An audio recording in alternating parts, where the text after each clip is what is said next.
لیکن اس وقت اسے حکمت عملی سے کام لینا تھا۔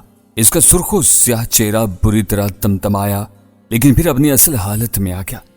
کچھ یہی کیفیت انسپکٹر عالم کھوڑو کی بھی ہوئی تھی۔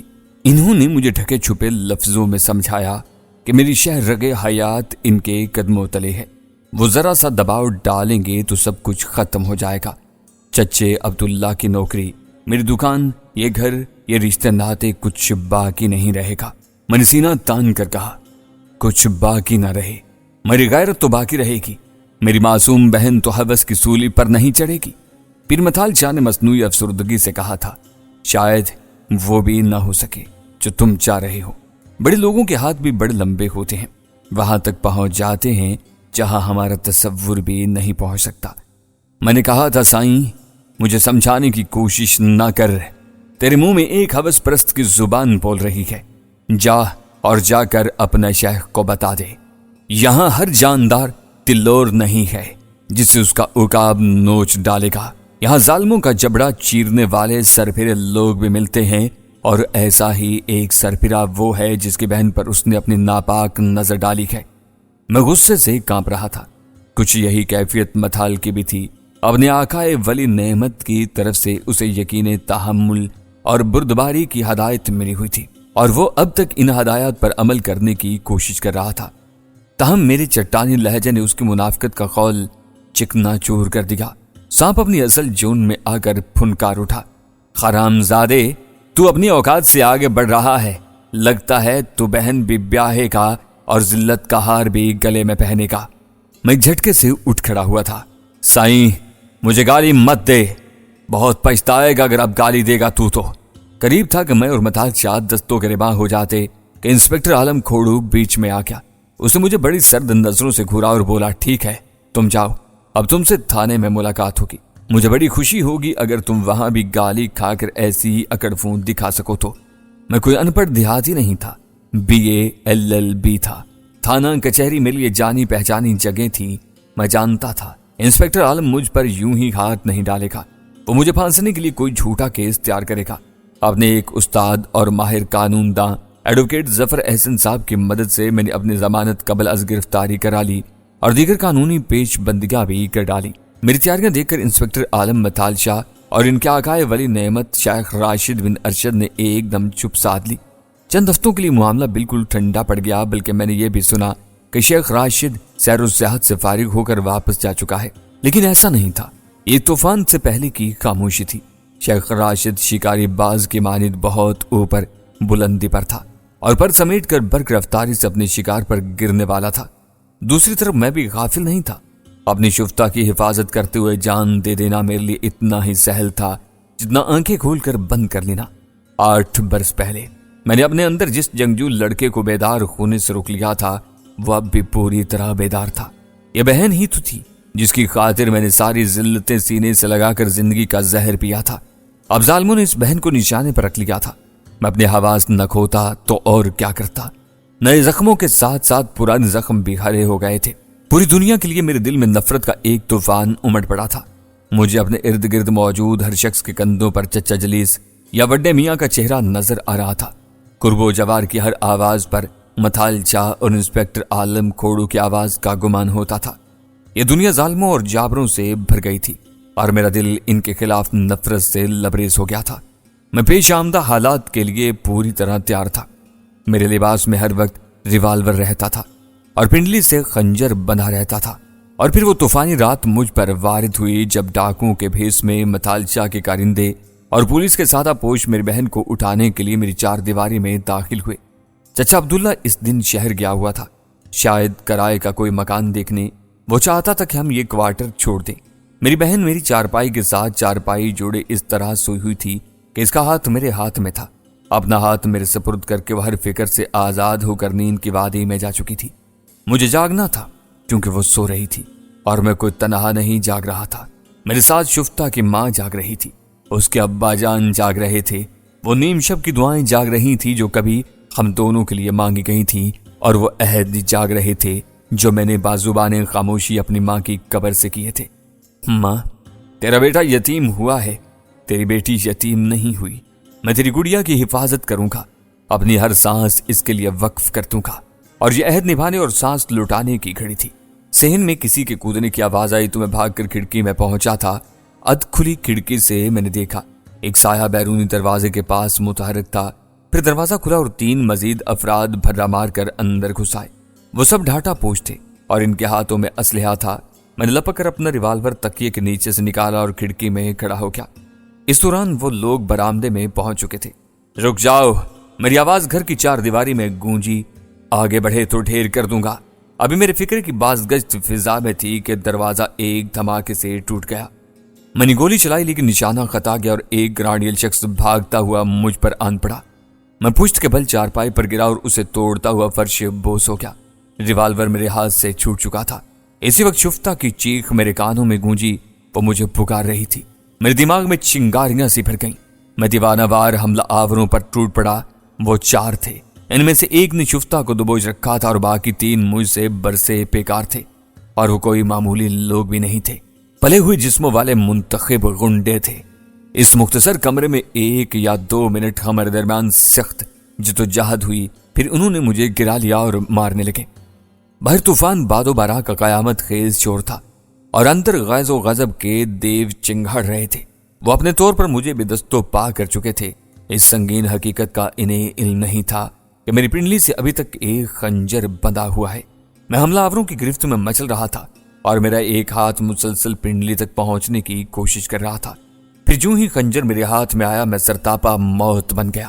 اس وقت مجھے کچھ یاد نہیں رہا، صرف کانوں میں شفتہ کی دبی دبی چیخیں گونج رہی تھی اور نگاہوں میں حملہ آوروں کے کرختے چہرے تھے جیسے بادلوں میں برق لہراتی ہے۔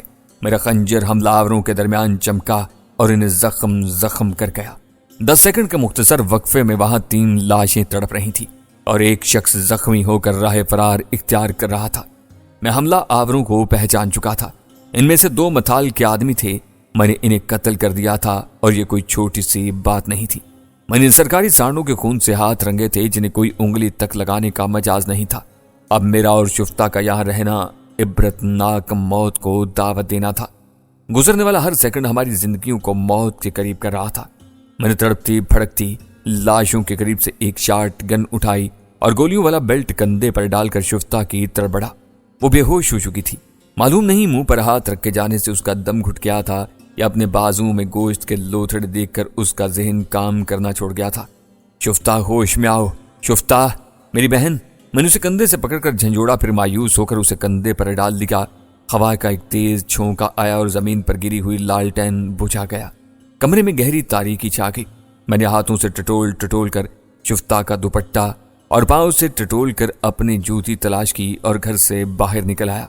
طوفانی جھکڑ ریلوے کالونی کے در و دیوار ہلا رہے تھے اور بادلوں کی گھن گرج لرزاخیز تھی۔ رہ رہ کر پانی کی بوچھاڑ پڑتی اور لگتا تھا آسمان سے تیر برس گئے ہیں۔ امارات کے امیر زادے اور متال شاہ کو اس واقعے کی اطلاع ہونے سے پہلے میں جتنی دور نکل جاتا اتنا ہی میرے لیے بہتر تھا۔ یہ زندگی اور موت کی دوڑ تھی اور اس میں میرا سب کچھ داؤ پر لگا ہوا تھا۔ میرے پاس ایک بہن کے سوا اور کچھ نہیں تھا۔ وہ میری متاع حیات تھی اور میں اس متاع کو بازوؤں میں سمیٹے اندھا دھند بھاگ رہا تھا۔ وہ طوفانی رات زندگی بھر کے لیے میرے حافظے پر نقش ہو چکی ہے۔ بجلی کے کوندے، بادلوں کی گرج، اٹھا اٹھا کر پٹکتی ہوئی ہوا اور وہ بسمت سفر۔ متال شاہ کے کارندے شکاری کتوں کی طرح میرے تعاقب میں تھے اور میری نگاہیں کوئی پناہ گاہ ڈھونڈ رہی تھیں۔ آخرکار یہ پناہ گاہ مجھے میسر آ گئی۔ قصبے سے قریباً 5 میل آگے سرکاری رکھ کے قریب ایک ویران اور بے چراغ کٹیا تھی۔ طوفان نے اسے منہدم کر دیا تھا لیکن ملبہ اس طور گرا تھا کہ جھونپڑی کی صورت برقرار رہی تھی اور اس کے اندر پناہ لی جا سکتی تھی۔ درختوں میں گھری ہوئی اس تباہل جھونپڑی کے اندر میں نے مسلسل 2 راتیں گزاری۔ تیسری رات جھونپڑی کے مکین وہاں پہنچ گئے۔ یہ ایک عمر رسیدہ جوڑا تھا۔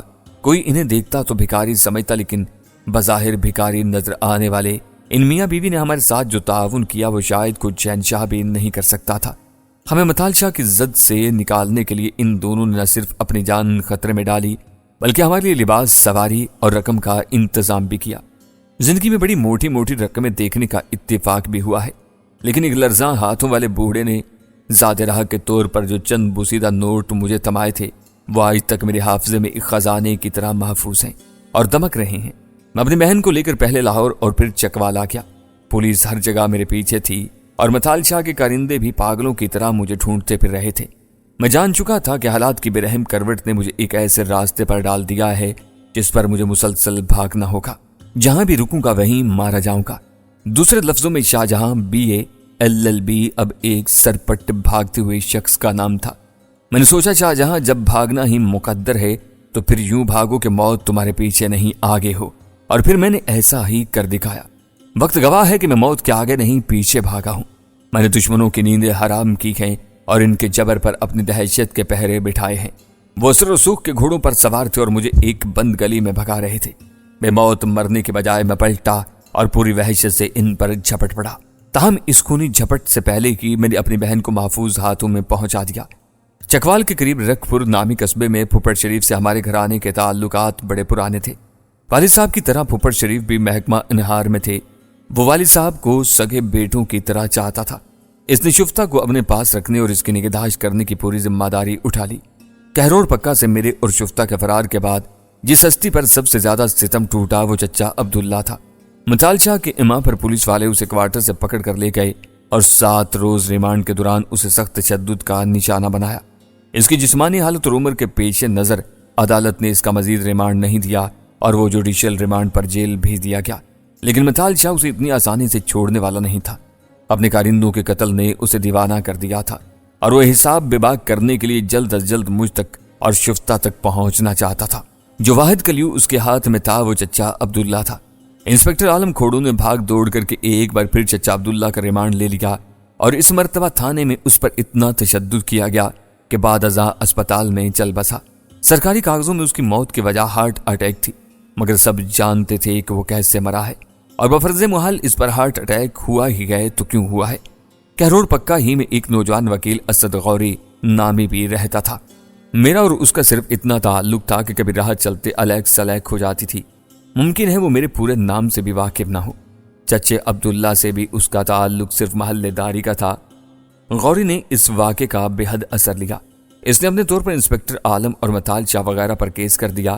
اس نے موقف اختیار کیا کہ انسپکٹر عالم نے ذاتی دشمنی چکانے کی خاطر مہمانہ تشدد کے ذریعے حوالاتی کو موت کے گھاٹ اتارا ہے۔ انسانی اقدار کی پاسداری کرتے ہوئے اس نوجوان وکیل نے متال شاہ اور انسپکٹر عالم کے خلاف جو آواز اٹھائی اس کا نتیجہ کچھ اچھا نہیں نکلا۔ 8-10 روز بعد ہی اسد غوری کی نوبہاتہ بیوی غائب ہو گئی۔ وہ اپنے 14 سالہ دیور کے ساتھ میکے سے سسرال آ رہی تھی کہ دونوں کہیں راستے ہی میں رہ گئی۔ اس واقعے کے 1 ہفتے بعد اسد غوری نے اپنا کیس واپس لے لیا۔ بعد ازاں معلوم ہوا کہ اس کی بیوی واپس آ گئی ہے، تاہم وہ سخت بیمار ہے۔ قصبے میں یہ بات عام تھی کہ غوری کی بیوی سریا اغوا ہونے کے بعد سے انسپکٹر عالم اور اس کے عملے کے قبضے میں تھی اور وہ اسے برے سلوک کا نشانہ بناتے رہے تھے۔ سریا کی بیماری کی وجہ یہ بتائی جاتی تھی کہ اس کے پیٹ میں بچہ تھا جو ضائع ہو چکا ہے۔ دوسری طرف اسد غوری اور اس کے اہل خانہ کا کہنا تھا کہ دیور بھابھی غلط بس میں بیٹھ کر کسی اور طرف نکل گئے تھے، پھر سیلاب کی وجہ سے انہیں وہاں رکنا پڑ گیا اور وہ کوئی اطلاع بھی نہ دے سکے۔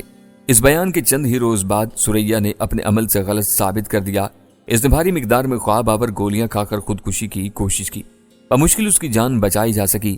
اس کی حالت سنبھلتے ہی اسد غوری اسے لے کر کہیں چلا گیا، کبھی کہروڑ پکا واپس نہ آنے کے لیے۔ اسد غوری کے دیگر اہل خانہ بھی اس کے ساتھ ہی تھے۔ چچا عبداللہ کی اذیتناک موت ایک ایسا واقعہ تھا جسے میں بھلائے نہیں بھول سکتا تھا، تاہم میری یہ خواہش ہرگز نہیں تھی کہ میں اس قتل کے بدلے کسی اور کا قتل کروں۔ میں نے قانون کا امتحان قانون توڑنے کے لیے نہیں، انصاف حاصل کرنے کے لیے پاس کیا تھا۔ میں تو ان 3 افراد کا مقدمہ بھی قانون کے سامنے پیش کرنا چاہتا تھا جو اپنی شفتہ کی حفاظت کرتے ہوئے میرے ہاتھوں سے قتل ہوئے تھے۔ میں نے قانون ہاتھ میں لینا ہوتا تو والدین کی موت کے بعد 8 سال تک کتابوں کا ساتھ نہ نبھاتا۔ رات کی تھکی ماندی گھڑیوں میں لالٹین کے سامنے کمان ہو کر نصابی اور راک پر ارک ریزی نہ کرتا۔ میرے ٹھکانہ بازار ہوتے، منچلوں کی بیٹھکیں ہوتی اور میری دلچسپی ان سرگوشیوں میں ہوتی جو گمراہ نوجوانوں کے ہونٹوں سے نکلتی ہیں اور جرائم کی الف بے سکھاتی ہیں۔ میں ہرگز جرم کی دنیا میں قدم رکھنا نہیں چاہتا تھا، لیکن میرے لیے کوئی راستہ چھوڑا نہیں گیا تھا۔ میرے اور عدالت کے درمیان ایک فلک بوز دیوار کھڑی کر دی گئی تھی اور اس دیوار کی دونوں جانب متال شاہ کے ہرکارے اور انسپکٹر عالم کے سادہ پوش دندناتے پھرتے تھے۔ میں بصد کوشش اپنے محترم استاد ایڈوکیٹ ظفر احسن کے پاس پہنچا تھا اور ان سے مدد کی درخواست کی تھی۔ انہوں نے مدد سے انکار نہیں کیا تھا، لیکن اقرار کی دشوار گھاٹی سر کرتے ہوئے انہیں جو ذہنی اذیت اٹھانی پڑی تھی اسے صرف میں نے محسوس کیا تھا۔ اس کے بعد مجھے حوصلہ نہیں ہوا تھا کہ میں ایک مہربان سے اتنی بڑی قربانی طلب کروں۔ پھر ایک روز میری برداشت کے بند ٹوٹ گئے، میرے ظرف کا پانی بہہ نکلا تھا۔ میں نے بے تحاشا شراب پی تھی اور جھومتا ہوا شاہراہ قائد اعظم کے مصروف ترین چوک میں پہنچ گیا تھا۔ یہاں سامنے ہی وہ بلند و بالا ہوٹل تھا جہاں متال شاہ آ کر ٹھہرا ہوا تھا۔ سڑک پر کھڑے ہو کر میں نے متال شاہ کو پکارا تھا، باہر نکل کتے، آ پکڑ مجھ کو، باہر آ، ہمت ہے تو یہیں تیرا مقبرہ نہ بنا دوں تو شاہجہاں نام نہیں میرا۔ میری آنکھوں سے آنسو کی جگہ خون بہ رہا تھا۔ ٹریفک جام ہو گیا تھا، لوگ میرے گرد اکٹھے ہو گئے تھے، چاروں طرف ٹریفک کانسٹیبل کی سیٹیاں گونج رہی تھیں۔ پھر ہوٹل کے مین دروازے سے 3-4 ڈشکرے برآمد ہوئے تھے، ان میں متال شاہ کا وفادار کتا متھن بھی شامل تھا۔ اس کی آنکھیں شعلے اگل رہی تھیں۔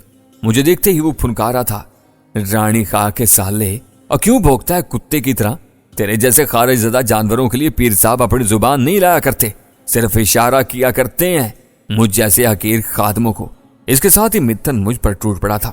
اس کے ساتھ ہی بھی ایک ساتھ حملہ آور ہوئے تھے۔ شراب تو انسان کو کمزور کر دیتی ہے، لیکن اس روز مجھے شراب کا نہیں سرکشی کا نشہ تھا۔ متال شاہ کے آدمی جتنی شدت سے مجھ پر جھپٹے تھے، میں نے اتنی ہی شدت سے ان پر جوابی حملہ کیا۔ میرے ہاتھ میں وہی خنجر تھا جو اس سے پہلے متال شاہ کے 3 ڈشکروں کا لہو پی چکا تھا۔ اس خنجر کی دہشت نے میرے حریفوں کو ڈگمگا سا دیا۔ ان میں سے ایک کی ران پر گہرا زخم آیا اور دوسرا اپنا کندھا پکڑ کر دوہرا ہو گیا۔ اس دوران مجھے بھی ایک چاقو کا گھاؤ لگا۔ اچانک کچھ فاصلے سے پولیس جیپ کا سائرن سنائی دیا۔ میں گرفتار ہونا نہیں چاہتا تھا۔ اس وقت میرے جسم میں بجلیاں کوند رہی تھیں۔ شراب کی بوتل ابھی تلک میرے ہاتھ میں تھی، وہ میں نے پوری قوت سے متھن کے منہ پر توڑ دی اور ریگل سینما کی طرف بھاگ نکلا۔ 50-60 گز آگے ٹیمپل روڈ پر میں نے ایک شیورلیٹ کو زبردستی روکا اور اس میں بیٹھ کر گنگا رام اسپتال کی طرف نکل گیا۔ اگلے ہی روز میں نے ایک خط لکھا تھا۔ یہ خط انسپکٹر عالم یا متال شاہ کے نام نہیں تھا، متال شاہ کے حقیر خادم متھن کے نام تھا۔ میں نے لکھا، تم جس شخص کے حقیر خادم ہو وہ بیچارہ خود بھی اتنا حقیر ہے کہ میرے ہاتھوں قتل ہونے کی سعادت حاصل نہیں کر سکتا۔ میں اس شخص کو قتل کروں گا جو پردے کے پیچھے بیٹھ کر تمہارے حقیر مالک کی ڈوریاں ہلاتا ہے۔ میرا خیال ہے تم میری بات سمجھ گئے ہو، اور وہ سب بھی جان جائیں گے جن کو تم یہ خط سناؤ گے۔ یہ میرا وعدہ ہے تم سب سے، وہ شخص اب زندہ نہیں رہے گا۔ شیخ راشد بن ارشد کے بارے میں مجھے بہت کچھ معلوم ہو چکا تھا۔ وہ شخص جو یہاں شہزادہ بنا پھرتا تھا، اپنے وطن میں ایک مجرم تھا۔ لاکھوں ڈالر کے غبن سمیت کئی الزامات تھے اور ریاستی قانون کے مطابق اس پر مقدمے چل رہے تھے۔ اپنے حلقے میں وہ بے حد عیاش اور حسن پرست مشہور تھا۔ عورت، شکار اور خیرے، یہ اس کی 3 بڑی کمزوریاں سمجھی جاتی تھیں۔ ان کمزوریوں کے حوالے سے وہ کبھی کبھی انسانیت کے پست ترین سطح تک پہنچ جاتا تھا۔ میری بہن کی نسبت سے اس کے مکروہ دل میں جو بدنیتی پیدا ہوئی تھی وہ اس کی ضد بن گئی۔ وہ خود پس منظر ہی میں تھا اور بظاہر اس معاملے سے بالکل الگ تھلگ نظر آتا تھا، لیکن اس کے ہرکارے پوری تندہی سے اپنے ہدف تک پہنچنے کی کوشش کر رہے تھے۔ میری اور میری بہن کے خلاف ہونے والی سازشوں کا مرکز اور منبع وہی تھا۔ میں کیوں کسی اور کو گناہ گار ٹھہراتا اور اس سے الجھ کر اپنی توانائیاں ضائع کرتا؟ کیوں نہ میں اس سارے فساد کی جڑ تک پہنچتا اور اسے اکھاڑ پھینکتا؟ شیخ راشد بن ارشد تک پہنچنا بے شک دشوار تھا۔ وہ بلٹ پروف گاڑی میں گھومتا تھا اور مسلح گارڈز کے نرغے میں رہتا تھا، پر جن جگہوں پر اس کا اٹھنا بیٹھنا تھا وہاں مجھ جیسے بے بساط شخص کا داخلہ اکثر ممنوع ہوتا تھا۔ لیکن پانی کی طرح انتقام بھی اپنے راستے تلاش کر لیتا ہے۔ میں بھی ایک روز اس شخص تک پہنچ گیا جس نے میری جمی جمائی زندگی اکھاڑی تھی اور میرے محسن چچے عبداللہ کے خون سے ہاتھ رنگے تھے۔ مجھے کچھ معلوم نہیں تھا کہ شیخ راشد کہاں ہے، تاہم اس بات کا یقین تھا کہ وہ پاکستان ہی میں ہے اور متال شاہ وغیرہ سے مسلسل رابطہ قائم رکھے ہوئے ہے۔ میں نے ایک چال کھیلی۔ ایک روز میں نے اپنے ایک دوست عزیز احمد سے رابطہ کیا۔ عزیز بہاولپور کا رہائشی تھا اور یہیں ایک مقامی کالج میں MSc کر رہا تھا۔ کالی یونیورسٹیاں ہنگاموں کی وجہ سے بند تھیں۔ عزیز کو ڈھونڈنے میں خاصی دشواری پیش آئی۔ بہرحال ایک پرانے ٹھکانے سے وہ مجھے دستیاب ہو ہی گیا۔ ابھی میں نے متھن نامی ایک شخص کا ذکر کیا ہے۔ جیسا کہ میں نے بتایا ہے، متھن پیر متال کا خاص کارندہ تھا۔ وہ مکرانی تھا اور ذرا بیٹھی ہوئی آواز کے ساتھ بڑے خاص لب لہجے میں بولتا تھا۔ میں جانتا تھا عزیز معمولی کوشش سے متھن کے لب لہجے کی نقل کر لے گا۔ میرا یہ اندازہ غلط ثابت نہیں ہوا۔ عزیز آوازوں کی نقالی میں بڑا ماہر تھا۔ اس نے میری توقع سے بڑھ کر متھن کے لب لہجے کی کاپی کی۔ میں نے عزیز احمد کے ذریعے پولیس انسپکٹر عالم کھوڑو کو کہروڑ پکا کے تھانے میں کال کروائی۔ یہ بڑی ایمرجنسی قسم کی کال تھی۔ عزیز نے بڑے گھبرائے ہوئے لہجے میں عالم کھوڑو کو اطلاع دی کہ شیخ صاحب شدید زخمی ہو گئے ہیں۔ وہ چند سپاہیوں کو لے کر فوراً موقع پر پہنچے۔ اس سے پہلے کہ انسپکٹر عالم تفصیلات پوچھتا، لائن کٹ جانے کے تاثر کے ساتھ فون بند کر دیا گیا۔ متھن اس وقت متال شاہ کے ساتھ کہروڑ پکا سے کہیں باہر گیا ہوا تھا۔ اس بات کا کوئی امکان نہیں تھا کہ ابتدائی مرحلے میں یہ کال فراڈ ثابت ہو سکے گی۔ ہاں، یہ ہو سکتا تھا کہ شیخ راشد کے ٹھکانے پر بھی فون ہوتا اور انسپکٹر وہاں رابطہ قائم کر کے صورتحال سے آگاہ ہو جاتا۔ جیسا کہ بعد میں معلوم ہوا، فون موجود تھا، لیکن انسپکٹر عالم نے یہ عقل مندی نہیں کی۔ جس وقت عزیز احمد نے بہاولپور سے انسپکٹر عالم کو کال کی، میں تاریک شیشوں والی ایک کرونا گاڑی میں تھانے سے صرف 300 گز کے فاصلے پر موجود تھا۔ لباس، ٹوپی اور اینک کی مدد سے میں نے اپنا حلیہ کافی حد تک بدل رکھا تھا اور امید نہیں تھی کہ غور سے دیکھے بغیر کوئی مجھے پہچان سکے گا۔ ہنگامی کال کے ذریعے جو تیر خم نے اندھیرے میں چلایا تھا وہ عین نشانے پر لگا۔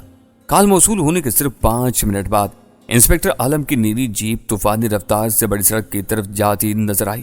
میں اسی گھڑی کے انتظار میں تھا۔ ایک لمحہ ضائع کیے بغیر میں انسپکٹر عالم کے پیچھے روانہ ہو گیا۔ بڑی سڑک تک تقریباً 5 میل کا فاصلہ خطرناک تھا، کیونکہ ٹریفک کم تھا اور مسلسل پیچھے رہنے والی گاڑی نظر میں آ سکتی تھی، لیکن بڑی سڑک پر اس قسم کا کوئی اندیشہ نہیں تھا۔ ویسے بھی انسپکٹر بڑی بدحواسی کے عالم میں روانہ ہوا تھا۔